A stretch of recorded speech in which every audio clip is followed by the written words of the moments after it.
সোমবার গভীর রাতে কমলপুর থানার দুরাই শিববাড়ি বাজারে চোরের দল রঞ্জিত দেবের মুদি দোকানে হানা দিয়ে নগদ 12,000 টাকা সহ বিভিন্ন মূল্যবান জিনিসপত্র চুরি করে নিয়ে যায়।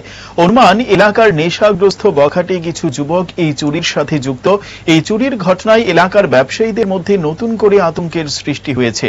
মঙ্গলবার সকালে বাজারের অন্যান্য ব্যবসায়ীরা তাদের নিজ নিজ দোকানে এসে দেখেন রঞ্জিত দেবের দোকানের দরজা ভাঙা এবং খোলা অবস্থায় আছে।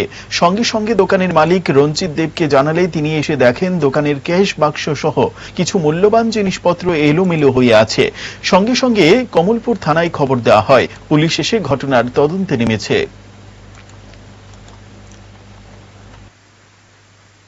আমার নাম রঞ্জিত দেব, বাবার নাম মৃত রবীন্দ্র কুমার দেব, দুরাই শিববাড়ি স্কুল সংলগ্ন আমার ভুসিমাল দোকান। দোকানে কালকে রাত্রে তো যথারীতি বিজনেস করে আসলো, তালা কাটছে, রড টড দিয়া সিসি ক্যামেরা ঘুরাই দিছে। দোকান থেকে সিগারেট 3-4 বান্ডিল নিছে, আর ইঞ্জিন তেল নিছে। ক্যাশ আসলো 12,000 টাকা, আরো খুচরা আসলো। এগুলা নিয়ে গেছে। এভরিডে দুধ 25 কেজির মতো নিয়ে গেছে।